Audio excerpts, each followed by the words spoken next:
L'âme nomade, une invitation au voyage pas comme les autres. Animée par Carole Bertrand-Vivier, accompagnante en voyage initiatique auprès des éléphants. Et toi, qu'est-ce qui te ferait dire que c'est là et nulle part ailleurs que tu sens l'appel ? Un lieu, un animal, une personne ? Tu vas pouvoir t'inspirer de mes invités qui ont su trouver leur propre cheminement en voyage initiatique et qui vont te permettre de t'évader où que tu sois et sans aucun doute oser ton propre voyage. Allez, viens, je t'embarque pour une destination hors du temps et j'espère bien te retrouver tous les 2e et 4e mercredis du mois à 18h. Bonne écoute! Bonjour à toutes, bonjour à tous, chères voyageuses, chers voyageurs. Je suis ravie aujourd'hui d'accueillir Stéphane Smil, fondateur de Maroc en conscience, spécialiste des voyages initiatiques dans le désert marocain, à la découverte des us et coutumes de ce magnifique pays, mais aussi à la découverte de son être profond dans le désert, avec notamment des temps de marche en conscience. Stéphane vit au Maroc depuis 2014 et a déjà proposé une bonne trentaine de voyages spirituels. Je vous recommande son site www.marocenconscience.com pour faire plus ample connaissance et bien sûr d'écouter ce podcast L'âme nomade. Bonjour Stéphane, comment vas-tu ? Bonjour Carole, ça va très bien. Merci beaucoup pour l'invitation. Très heureux de rejoindre le podcast L'âme nomade. Très joli nom d'ailleurs. Je te remercie. Je suis ravie, vraiment, je suis très heureuse de partager ce moment avec toi. Oui, nous avons de nombreux points communs et pour moi, c'est important, tu vois, d'être en connexion avec mes invités. Et je crois que nous avons la même vision de la vie. Donc, je me retrouve beaucoup dans tout ce que tu proposes. Je suis allée de nouveau surfer sur ton site et voilà, tout ce que tu transmets me parle énormément. J'avais vraiment envie de partager cette alliance. Peux-tu te présenter ? Qui es-tu, Stéphane ? Qui suis-je ? C'est toujours la grande question. Moi, j'aime bien me nommer comme un explorateur de la vie, c'est-à-dire que voilà, je suis sur Terre, à l'écoute de mes intuitions, je me laisse un petit peu porter par le flot de la vie, tout en ayant une vision, des objectifs.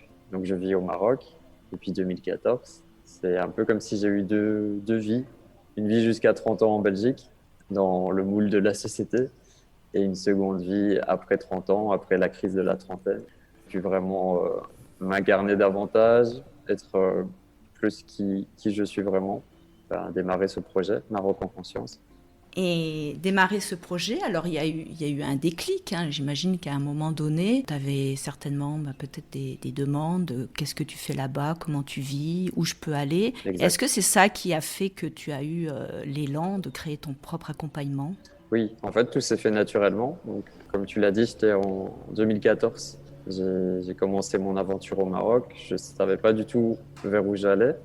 J'étais plus parti dans une optique permaculture à la base. Et c'est vrai qu'au fil du temps, les personnes me contactaient de plus en plus pour leur donner des conseils, pour savoir où aller et comment ça marche au Maroc. Donc j'ai aidé pas mal de personnes comme ça à travers les réseaux sociaux. Et après, j'ai eu l'idée de faire un voyage avec des amis de Belgique. On a fait un grand voyage, c'était vraiment une grande aventure inoubliable. L'idée a fait son chemin dans ma tête. Pourquoi je ne proposerais pas un voyage pour le Nouvel An ? C'était le Nouvel An de décembre 2016. Et ça s'est fait comme ça. J'ai posté sur Facebook la proposition de voyage. Il y a des gens qui sont venus naturellement et ça a commencé.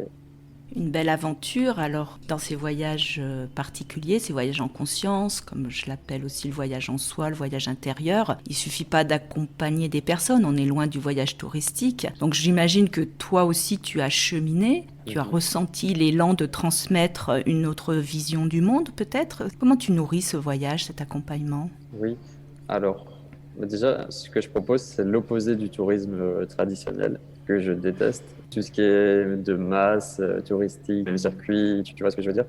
Donc moi ce que je propose c'est plutôt l'inverse, c'est-à-dire un tout petit groupe et des choses très très authentiques, comme s'ils voyageaient avec un ami qui vit ici depuis des années.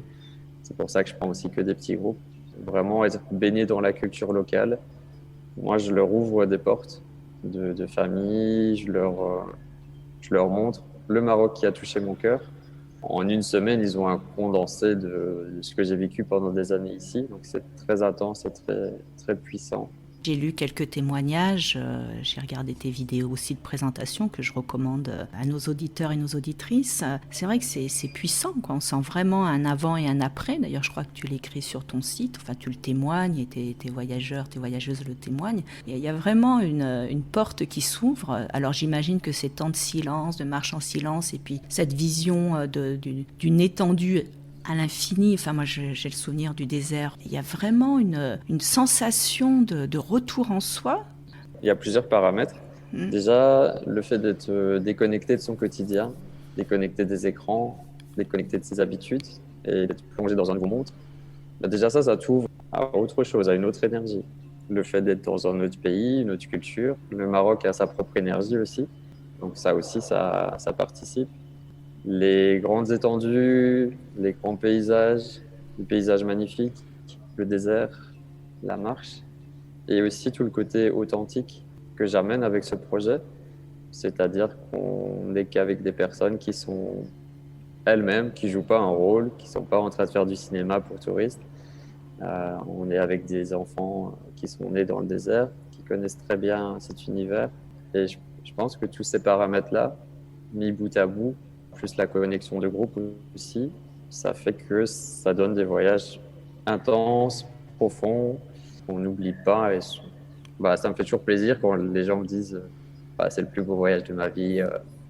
Ce que j'entends, c'est qu'un voyageur, une voyageuse, pour aller te rencontrer, n'a pas besoin d'avoir vraiment cheminé. Est-ce que j'allais parler d'un prérequis? Enfin, cet appel vers toi, vers le désert, qu'est-ce qui peut être le déclencheur? C'est déjà d'avoir cheminé en soi, d'être dans un processus de déploiement, de développement, ou c'est l'idée simplement du voyage différent, en famille? En famille, non, parce que mes voyages sont plus axés vers des personnes individuelles.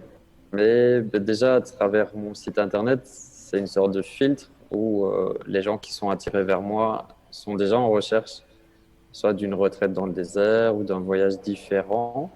Maintenant, en fait, ce que j'ai réalisé, c'est que peuvent vraiment plaire et des gens peuvent adorer, même s'ils ne sont pas du tout spirituels ou qui n'ont aucune notion de spiritualité. Je pense qu'en fait, c'est ouvert à tout le monde, mais j'attire surtout des personnes qui sont soit à un carrefour de leur vie, soit qui ont vraiment besoin de prendre du temps pour elles. Et elles utilisent justement ce voyage. Ok, je fais une petite pause dans ma vie, je me recentre, je me donne du temps. Donc voilà, c'est un peu ça, mais c'est ouvert à tout le monde. Moi, ce qui est important, c'est que les gens voyagent le cœur ouvert. D'ailleurs, c'est mon slogan, voyage le cœur ouvert. Et c'est ça vraiment la priorité pour moi, c'est d'avoir des voyageurs qui sont ouverts à tout ce qui peut arriver. Je ne veux pas voyager avec des gens fermés, remplis de préjugés. Je pense que ça correspond bien à une croisée des chemins et qu'à un moment donné, il y a besoin de faire comme un arrêt sur image. Je pense que ces voyages en soi, ces voyages initiatiques correspondent à une croisée des chemins où on ressent à un moment donné presque l'urgence d'un arrêt sur image.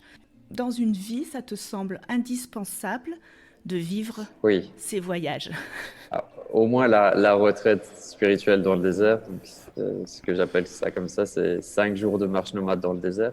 Pour moi, il faut au moins le vivre une fois dans sa vie. Ce que je voulais rajouter aussi, c'est qu'il y a des personnes aussi qui ressentent l'appel du désert. D'un seul coup, il y a le désert qui t'appelle, tu ne sais pas trop pourquoi, ni où, ni comment, mais tu as cette envie. Je ne sais pas ce que ça fait remonter chez les gens l'image du désert, mais il y a cet appel qui peut arriver. Et quand tu l'écoutes, tu as souvent des très bonnes surprises.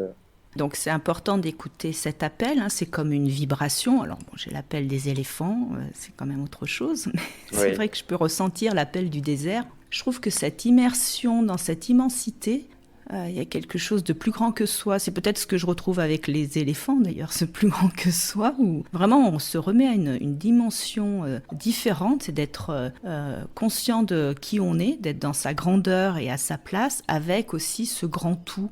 Est-ce que ça te parle? Oui, à 100%. Donc, déjà, le fait d'être dans la nature pendant 5 jours, du matin au soir, d'être connecté sur le rythme naturel de la vie. Donc, on se lève avec les levées de soleil, on se couche avec les couchers de soleil, on marche, on est pieds nus. Pour moi, c'est une expérience mystique parce que notre société a tellement été à fond vers la modernité. On est coupé de la nature, on est coupé de la galaxie, des étoiles, de la simplicité. Et ça fait un bien fou de se reconnecter à ça. Je pense que n'importe quelle personne qui vit cette expérience en ressort grandi et en quelque part changé aussi. C'est se reconnecter au vivant, à la vie vivante en fait. Pouvoir poser ses pieds sur ce sol. Je ne sais pas si tu leur proposes de marcher pieds nus Bien d'ailleurs. Est-ce sûr, que c'est possible? bien Oui. sûr, oui. C'est très conseillé. D'ailleurs, la première chose que je fais quand on arrive au bivouac, on arrive souvent justement à l'heure du coucher de soleil. Donc, on va directement marcher vers les dunes. Je leur demande d'enlever leurs chaussures. On monte quelques dunes et puis on se pose pour voir le coucher de soleil. En général, il y a directement un silence qui se met en place. C'est le premier contact avec le désert. Donc, c'est important d'être pieds nus et de toucher le sable, toucher la terre. On est tellement coupé de ça que ça fait vraiment du bien. Et je le vois direct en eux qu'il y a déjà les premières secondes, il y a direct un changement physique et psychologique qui est palpable. J'imagine beaucoup d'émotions là quand tu en parles. J'ai Hmm. même des frissons. Je me vois là. Ah oui, Je me vois. Ouais. tu peux pleurer face à un coucher de soleil. Très, Voilà. très intense. Ouais. Le Maroc est un pays magnifique. Moi, j'en garde un souvenir sublime. Hmm. Et c'est vrai qu'il y a différents paysages. Enfin, je vois dans les photos que tu publies, il y a le désert de sable, il y a aussi le désert plus rocailleux. J'imagine que tu fais aussi des traversées pour aller rencontrer aussi toutes ces couleurs, parce que le Maroc, pour moi, c'est le souvenir de la nourriture aussi, mais voilà, les couleurs et puis l'accueil aussi. J'imagine que c'est tout ça que tu apportes, une grande générosité, un accueil. Ouais, c'est vraiment un pays magnifique, beaucoup de diversité. C'est un peu comme la France, tu vois. Donc au Maroc, on a le désert, on a la mer, on a l'océan, on a la montagne, on a la neige. Il y a des pistes de ski au Maroc aussi, ce que les gens ne savent pas. Tu retrouves un peu tous les éléments dans un seul pays. Et c'est peut-être ça qui me plaît aussi autant au Maroc. Et les habitants, évidemment, les Marocains sont un peuple très accueillant, très chaleureux. Et ils aiment recevoir des invités. Ils vont tout faire pour que les invités se sentent bien.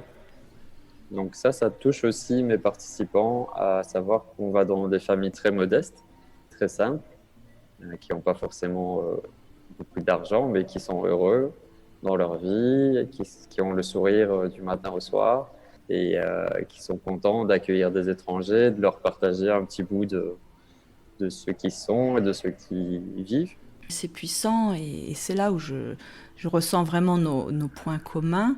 C'est cette alliance, tu vois, c'est comment on peut proposer justement d'être en reliance avec les humains, la nature et puis les animaux aussi, parce que je sais que les animaux font partie de ta vie. Tu ressens ce besoin de reconnecter, de que chacun puisse revenir à cette simplicité, à cette reliance avec tous les règnes? Oui, c'est important de se reconnecter à tous ces éléments. Et comme tu disais, les animaux sont super importants. Moi, je suis un grand amoureux des chiens et des animaux. Donc là, au désert, on a les dromadaires qui sont avec nous, qui ont une grâce et ils sont vraiment des animaux adaptés, conçus pour le désert. Donc c'est beau de les voir dans cet environnement. Et ils nous aident aussi à porter les bagages et tout le matériel. Donc ils sont vraiment importants. Ce que j'aime aussi, c'est il y a un chien qui nous accompagne dans le désert, donc dans les 5 jours de marche. Dans cette formule-là, elle nous accompagne, elle est avec nous. Et récemment, là, il y a un voyageur qui est venu en novembre et il m'écrit là une semaine après, il me dit ah, le désert est toujours en moi et un des moments que j'ai vraiment préféré, c'est le matin quand j'allais voir le lever de soleil avec le chien. Donc tu vois, c'est des moments très très simples, mais qui touchent les gens et je pense qu'on a besoin de revenir à ça. Ô combien vu ce que l'on vit aussi en ce moment. Et le matin, alors au lever, est-ce que tu proposes un temps de méditation? Est-ce qu'il y a une mise en condition pour aller justement se rencontrer en soi, d'être au plus près de soi dans ce silence intérieur? Alors moi, mon rapport avec la méditation est un peu paradoxal, c'est-à-dire qu'avec le temps, pour moi, j'ai intégré la méditation dans mon état d'être. Et c'est assez proche aussi de la contemplation. Donc, je peux méditer en marchant, en promenant mes chiens. Tu vois, j'ai pas forcément besoin de m'asseoir, de poser une pratique solennelle.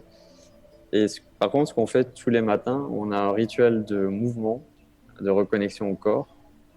Donc ça, c'est chaque matin après le lever du soleil. Donc on prend plus ou moins 30-40 minutes pour faire des exercices de mobilité, de respiration, de mouvement, de yoga. Et pour moi, c'est aussi une méditation parce que les personnes sont pleinement présentes dans leur corps. Et souvent aussi, on oublie qu'on est une âme dans un corps et qu'on est aussi ce corps physique. Donc ça permet de reconnecter à ça avant la marche aussi, c'est bien. Et les méditations, moi, en fait, chaque voyage, j'improvise entre guillemets selon l'énergie du groupe. Donc il y a des groupes où on va beaucoup pratiquer, on va faire des méditations guidées, des méditations avec les éléments qui sont autour de nous, le vent, le désert. Parfois, il y a des voyages où on fait très très peu de méditation parce que c'est pas forcément nécessaire. C'est un peu au feeling en fait. Les marches en silence aussi, puisqu'on fait des marches en silence. Pour moi, marcher en silence, c'est de la méditation. Je sais pas si tu as cette approche aussi. Oui, j'ai cette approche. Hein. C'est vrai que je sens bien que la présence des éléphants suffit à aller se rencontrer et dans l'observation de qui ils sont, avec ce que ça vient toucher en soi, on est déjà à un autre endroit. Donc moi je propose le matin au lever un temps de méditation, de se reconnecter, effectivement, mais tout se passe à l'extérieur, tout se passe justement dans la marche derrière les éléphants, à côté des éléphants, dans le regard des éléphants et puis dans parfois le contact aussi. Oui. Donc ça permet, enfin je trouve qu'on est dans l'ouverture de tous les sens, si tu veux. Je pense que toi, ce que tu amènes, c'est ça aussi, c'est cette reliance avec le vivant et tous les règnes, et c'est aussi l'ouverture du cœur avec cette ouverture de tous ces sens, du goût avec l'alimentation, à la vue, à l'odorat, au toucher. Enfin, exactement. C'est vraiment reprendre tout ce qui est en nous, c'est toutes ces ressources-là qui sont en nous et qui, dans notre monde citadin, ne sont pas assez explorées. J'ai envie de te dire, on redevient humain, pleinement humain. Complètement. Et puis l'énergie du groupe, tu as raison de le dire que c'est jamais pareil, Oui. selon comment les personnes ont choisi de se rencontrer, parce que je pense qu'il y a un choix d'âme. On va pas proposer enfin il n'y a pas de plan, quoi, il n'y a pas de programme, quoi. C'est vraiment dans l'instant présent. Et c'est ce qui me plaît chez toi, dans ce que je peux voir de toi et depuis le temps que je suis tes aventures, c'est cet instant présent, en fait. C'est là, quoi. C'est aussi simple que ça. En fait, j'ai une structure plus ou moins de la journée, en laissant des moments pour improviser, pour être connecté aux énergies. Et ouais, le moment présent, ouais, si tu y touches pas dans le désert, ça va être compliqué. Du côté organisation, on met tout en place pour que mes voyageurs aient juste à se laisser porter. Tu n'as pas besoin de préparer à manger, tu n'as pas besoin de monter ta tente, tu vois, tout est fait pour que tu sois comme un roi ou une reine durant ce séjour. Et tout ce temps que tu as pour toi, ça permet aussi de passer en mode réception et d'être ouvert et d'être présent et d'être là et d'être un petit peu moins dans le mental, même s'il disparaît jamais, mais il est moins présent en tout cas. Il est moins présent, ça me fait penser aux jeunes d'ailleurs, le jeune, quand on décide justement de se mettre en pause pour prendre aussi du temps dans la journée, dans la préparation des repas, il y a quelque chose là, je pense que je vais y arriver, rentrer dans le désert, c'est comme rentrer en jeûne, c'est ça la retraite, quoi. C'est permettre à son corps d'aller retrouver une autre capacité.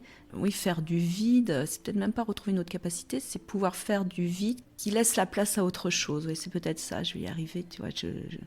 En même temps que je te parle, je réfléchis, mais... Oui, faire de l'espace. Faire de l'espace. parles de jeûne, ça me fait penser au silence. Pour moi, le silence, c'est sacré, et c'est important dans ma vie. Et je suis heureux de voir parfois des personnes qui sont jamais dans le silence goûter à ça et être touchées. Voilà, il n'y a pas de bruit. On est dans la nature, il y a aucun bruit. Qu'est-ce que ça fait remonter en toi? Comment tu te sens? Très puissant, le silence. Oui, c'est un complet allègement. Alors, il y a sur le plan de l'organisation, donc tu mets tout en place pour que tes voyageurs, tes voyageuses puissent marcher sans encombrement. Donc, ce retour à la simplicité, c'est comme si c'était le bébé qui est arrivé là. Toi, ça me donne vraiment l'impression que c'est un rendez-vous avec son petit enfant qui a toutes ses antennes à l'extérieur, qui va aller capter ce que les éléments lui apportent, la rencontre avec l'autre lui apporte pour grandir en soi. D'ailleurs, c'est un bon environnement pour recontacter son enfant intérieur, pour jouer, pour s'amuser, pour danser, pour chanter, pour courir dans le sable. Tu vois, souvent, bon, avec le temps, on est coupé de l'enfant intérieur et on veut plus le laisser s'exprimer. Voilà, là, tu es dans le désert, tu peux lâcher un peu. On est tous pareils. C'est possible. C'est ce que je propose avec les éléphants quand on va jouer dans la boue. On est vraiment dans un grand moment de joie. Et ces voyages initiatiques sont des voyages d'introspection qui peuvent amener à toucher des émotions, mais c'est aussi la rencontre avec son enfant intérieur, comme tu dis, et qui peut être aussi dans cette joie retrouvée, autorisée, en toute simplicité, avec le bonheur d'être simplement là. Ça, j'entends que le voyage amène ça, amène vraiment ces conditions toutes particulières pour tomber le masque quelque part. Oui, c'est dur de garder son masque, ou si tu le gardes, ça va pas durer longtemps.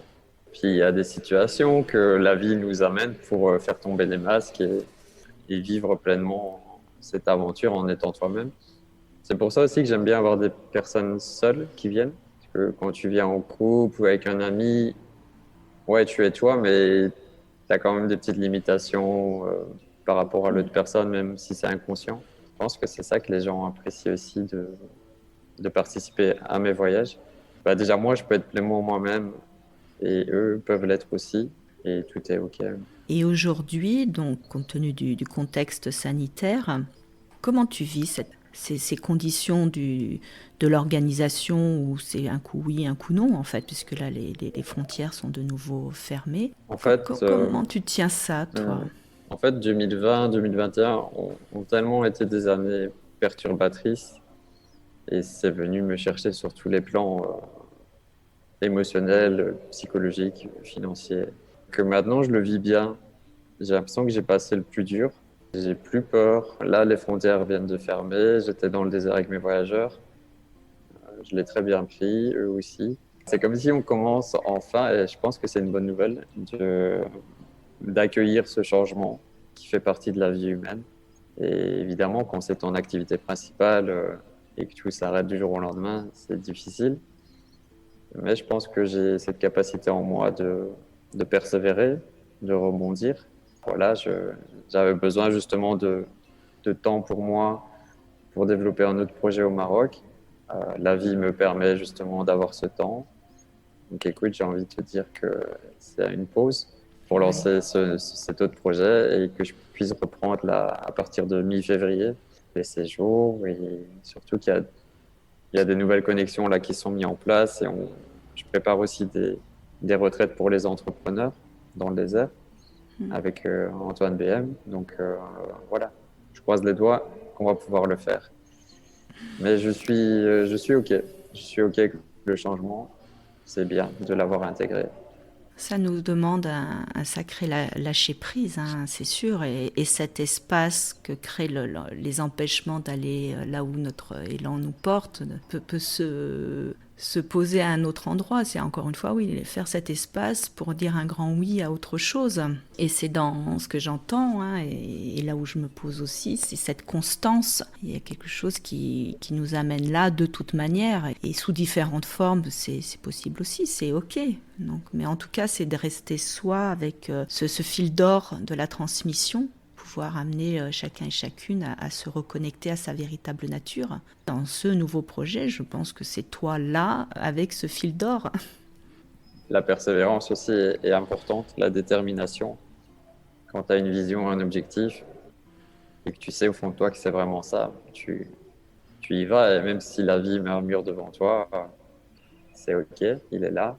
On va essayer de passer sur le côté et on verra ce qu'il y a par cet autre chemin. Mais je sais que, enfin, je pense que les voyages initiatiques et les retraites, je pense que j'en ferai toute ma vie. On est en train de vivre avec le Covid.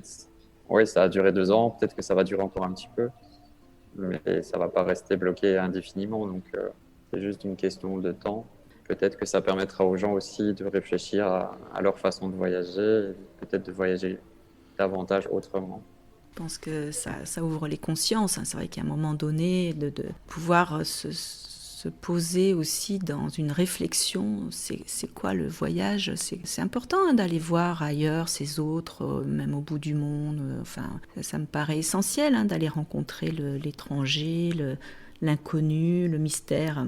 Mais de quelle façon je le rencontre? Oui. Qu'est-ce que je mets dans ce projet sur un plan solidaire, humanitaire, éthique? Je crois que ça, c'est vraiment la réflexion que tu apportes, que j'apporte aussi. Comment voyager aujourd'hui? Oui, voyager avec plus de conscience, parce qu'il y a tellement de façons de voyager.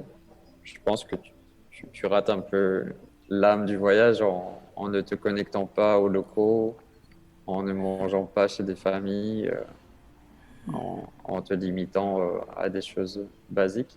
Pour moi, le voyage, c'est sortir, c'est rencontrer l'autre, sa culture, apprendre des mots de sa langue, partager des repas, des choses très simples. Cette interrelation, encore une fois, est essentielle aujourd'hui dans ce monde qui est ouvert surtout par les communications, mais beaucoup derrière les écrans. Donc c'est reprendre le sens d'une reliance, encore une fois, d'une rencontre d'exception. On est trop dans le virtuel et on va de plus en plus vers ça.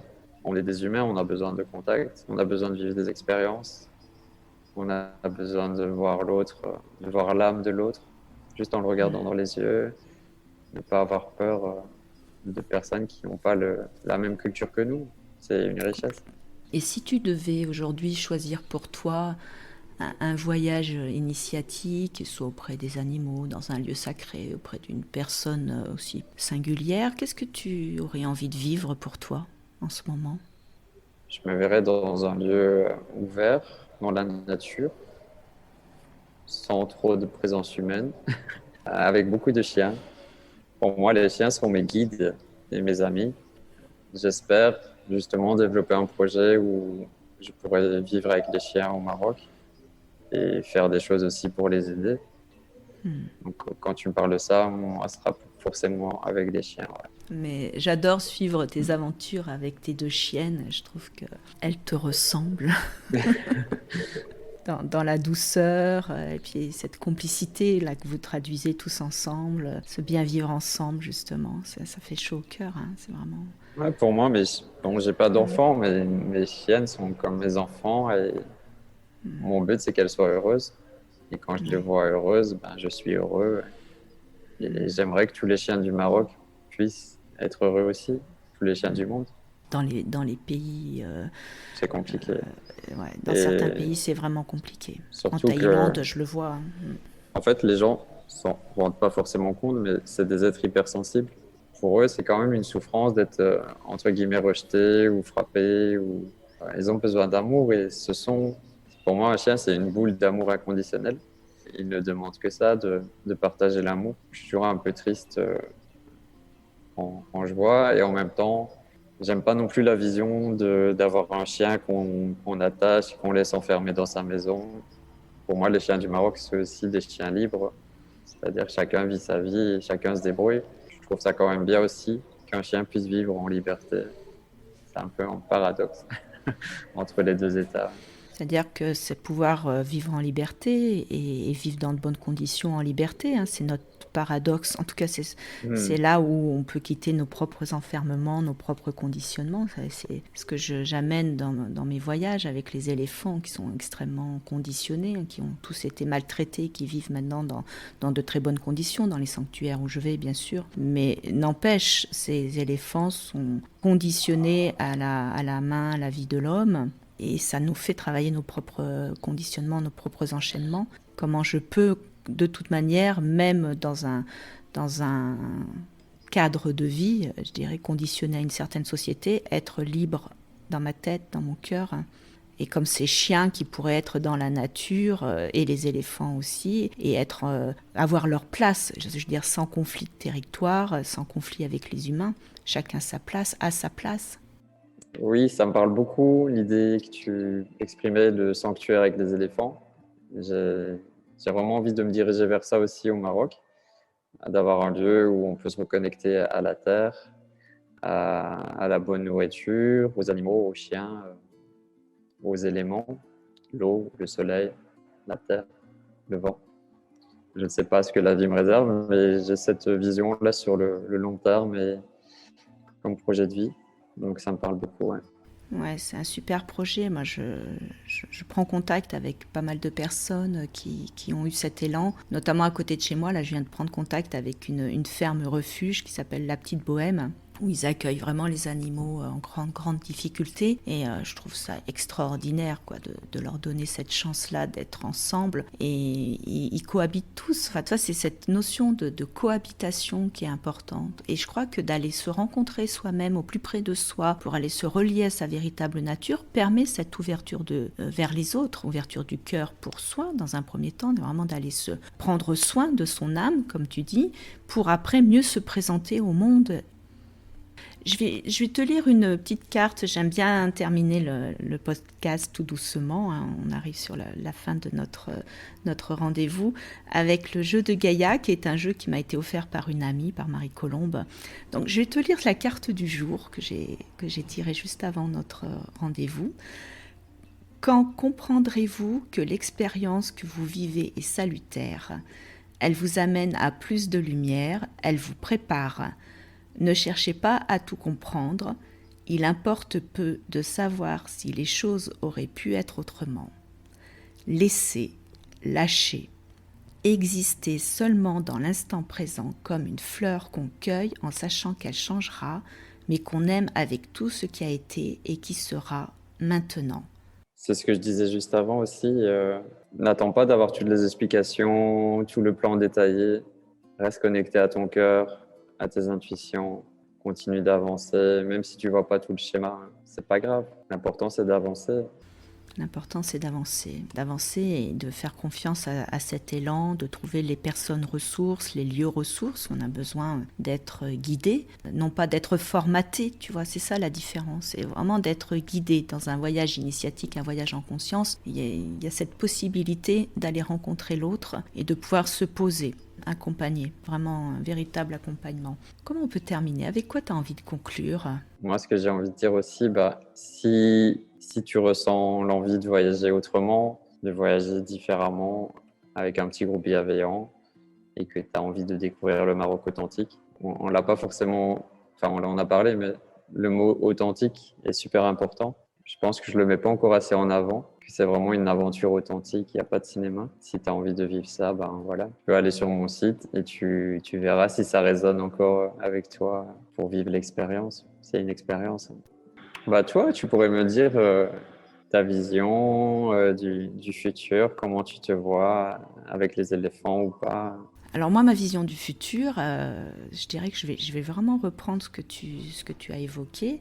C'est que je sens cet appel et cette vibration qui est très forte et qui m'amène à tenir cette constance. C'est-à-dire que les éléphants, ce voyage initiatique que je propose, ce voyage en soi sur la terre des éléphants, je n'ai pas pu le vivre depuis 2 ans. Et en même temps, ça m'a permis de créer ce podcast. Et en même temps, je suis dans l'écriture de mon livre qui s'appelle Voyage en soi sur la terre des éléphants. Et en même temps, ça me permet aussi de tendre la main à beaucoup de personnes qui sont en quête de sens. Et le voyage se fait. C'est-à-dire que l'appel des éléphants, c'est comme l'appel du désert. Tant mieux si on y est, mais de toute manière, ça met au travail.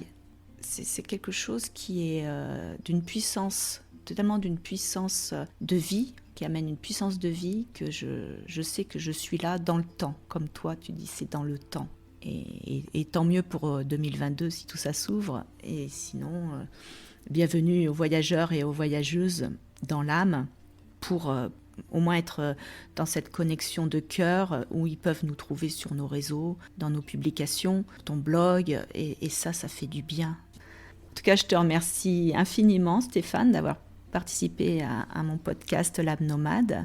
C'était un joli voyage ensemble sur le chemin et j'espère te retrouver sur le chemin ici ou ailleurs, continuer parce que là tu es au Maroc, moi je suis chez moi, mais voilà, en tout cas on peut profiter de cette connexion, je dirais, technique, et ça c'est chouette. Donc merci infiniment, merci.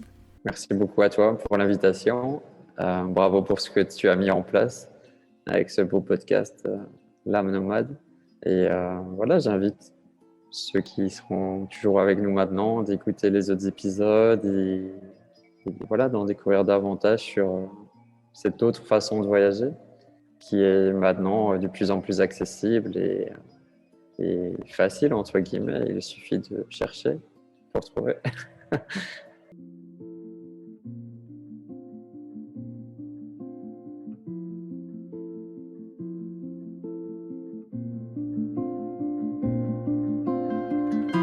J'espère que cet épisode, L'âme nomade, t'a plu et que tu auras l'élan de partager. Tu peux commenter, liker, étoiler et tu peux me suivre sur tous mes réseaux sociaux au nom de Carole Bertrand-Vivier. Tu peux t'abonner à ma newsletter mensuelle pour t'inspirer de mes articles publiés sur mon blog sur www.carolebertrand.com et bien évidemment t'abonner sur ta plateforme préférée à l'âme nomade. Restons en lien et à très vite pour le prochain épisode, tous les 2e et 4e mercredis du mois à 18h.